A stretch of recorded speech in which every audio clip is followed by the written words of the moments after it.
बिस्मिल्लाहिर्रहमानिर्रहीम। अस्सलाम वालेकुम। दानकाश वर्डप्रेस ट्रेनिंग में आपका वेलकम। आज की क्लास में हम सीखेंगे कि प्लगइन्स क्या हैं और हम इनको क्यों इंस्टॉल करते हैं। Plugins basically snippet of code हैं जो हम वर्डप्रेस में इंस्टॉल करते हैं ताकि हम वर्डप्रेस की फंक्शनैलिटी को एक्सटेंड कर सकें, इन्हेंस कर सकें, नए फीचर्स वर्डप्रेस में शामिल कर सकें।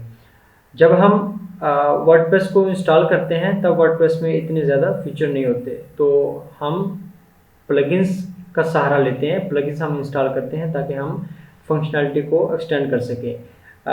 तो ये जो हम प्लगइन इंस्टॉल करते हैं हम इसलिए इंस्टॉल करते हैं ताकि हम वर्डप्रेस की जो कोर फाइल्स हैं उनमें किसी तरह की भी मॉडिफिकेशन ना करें, उनमें किसी तरह के भी चेंजेस ना करें, बल्कि अलग से एक प्लगइन हम इंस्टॉल करते हैं, एक अलग से कोड जो है हम अपने वर्डप्रेस में इंटीग्रेट करते हैं ताकि वर्डप्रेस की जो फंक्शनैलिटी है वो एक्सटेंड हो जाए और जो वर्डप्रेस की कोर फाइल्स हैं उनमें भी हमें किसी तरह की भी कोई चेंजेस ना करनी पड़े।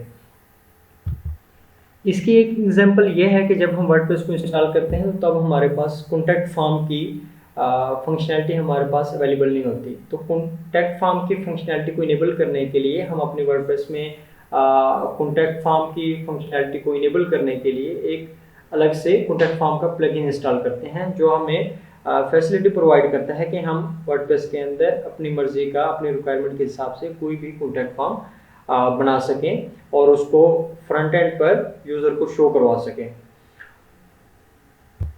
इसको मज़ीद बेहतर तरीके से समझने के लिए चलते हैं डैशबोर्ड में।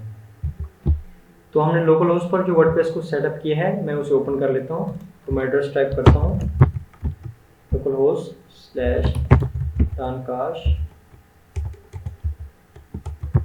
training/WPI में।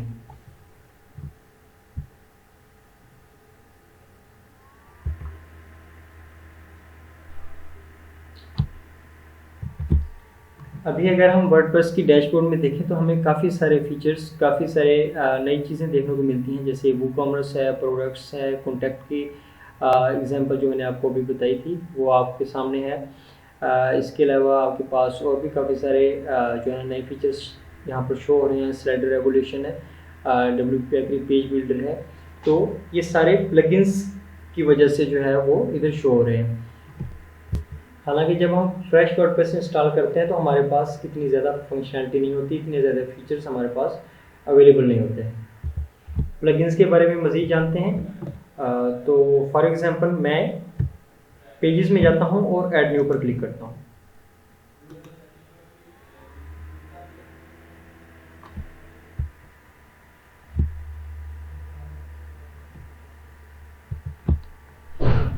तो हमारे पास ये एक एडिटर शो हुआ है जो वर्डप्रेस का डिफ़ॉल्ट एडिटर है, जिसे हम गुटेनबर्ग एडिटर कहते हैं।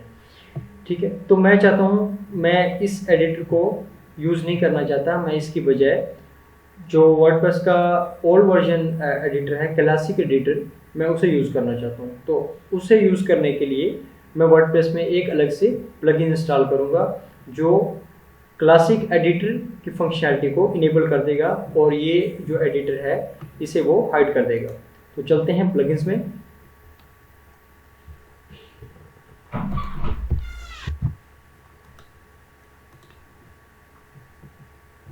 प्लगइन्स में आने के बाद यहाँ पर आपके पास जो प्लगइन्स की मार्केट प्लेस है, यहाँ से आप कोई भी प्लगइन जो है वो सर्च कर सकते हैं और उसे इंस्टॉल कर सकते हैं। तो यहीं पर ही आपके पास क्लासिक एडिटर जो है वो शो हो रहा है। तो मैं इस पर इंस्टॉल नाउ पर क्लिक करता हूँ।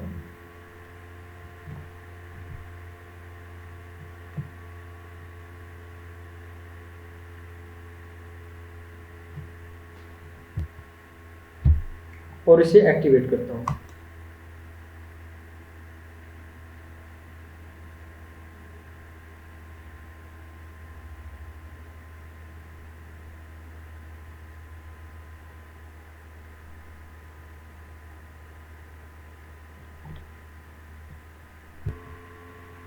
तो जैसे मैंने इसे एक्टिवेट किया, ये प्लगइन हमारे पास एक्टिवेट हो गया है।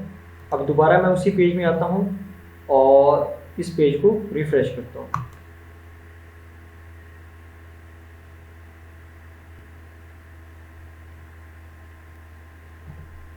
तो जैसे मैंने इस पेज को रिफ्रेश किया तो हमारे पास जो पेज का व्यू है वो चेंज हो गया है, और जो पहले वर्डप्रेस का डिफ़ॉल्ट एडिटर आ रहा था, गुटेनबर्ग एडिटर, वो हाइड हो चुका है, और हमारे पास जो क्लासिक एडिटर है उसकी फंक्शनलिटी इनेबल हो गई है। तो अब हमने जो प्लगइन ने काम किया है, प्लगइन ने without any modification in code files, हमने किसी तरह की भी कोई मॉडिफिकेशन नहीं की कोड फाइल्स के अंदर, हमने जस्ट प्लगइन्स को इंटीग्रेट किया है। प्लगइन के अंदर जो भी कोड था वो वर्डप्रेस के साथ इंटीग्रेट हो चुका है। जैसे वो वर्डप्रेस के साथ इंटीग्रेट हुआ है तो उसके अंदर जो फंक्शनलिटी थी डिफ़ॉल्ट एडिटर को हाइड करने की और क्लासिक एडिटर को इनेबल करने की, उसने वो फंक्शनलिटी इनेबल कर दी है। इसी तरह डिफरेंट रिक्वायरमेंट के लिहाज से आपको डिफरेंट प्लगइन्स मार्केट में अवेलेबल मिलते हैं।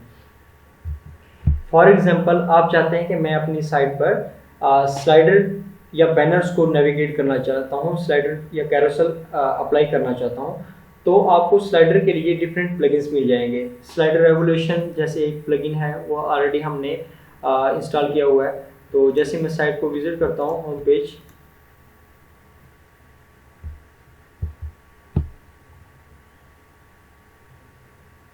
तो यहाँ पर ये स्लाइडर आ रहा है। ठीक है, तो ये स्लाइडर बेसिकली हमने स्लाइडर रेवोल्यूशन जो प्लगइन है, इसकी हेल्प से हमने ये स्लाइडर जो है वो इनेबल किया है, इसकी फंक्शनलिटी को इनेबल किया है। इसी तरह कॉन्टैक्ट फॉर्म बनाने के लिए आप कॉन्टैक्ट फॉर्म का प्लगइन यूज़ कर सकते हैं। कॉन्टैक्ट फॉर्म 7 प्लगइन है, ग्रेविटी फॉर्म्स है, WP फॉर्म्स के नाम से प्लगइन है। इसी तरह और भी काफ़ी सारे जो है प्लगइन्स आपको मार्केट में मिल जाते हैं। तो सिंपली कोई भी प्लगइन इंस्टॉल करने के लिए आपने प्लगइन्स में जाना है और ऐड न्यू पर क्लिक करना है। तो इस पेज में वर्डप्रेस प्लगइन मार्केटप्लेस आपको शो होती है, जहां से आप डिफरेंट प्लगइन्स इंस्टॉल कर सकते हैं। आपके पास सर्च की ऑप्शन अवेलेबल है, आप यहां से कोई भी प्लगइन सर्च करके उसको इंस्टॉल कर सकते हैं। या आपके पास कोई प्रीमियम प्लगइन है तो आप उसको अपलोड प्लगइन पर क्लिक करके यहाँ से भी कोई भी प्लगइन अपलोड करके उसको इंस्टॉल कर सकते हैं। तो आई होप आपको समझ में आ गया होगा कि प्लगइन्स क्या हैं और उनको हम क्यों इंस्टॉल करते हैं। Thank you.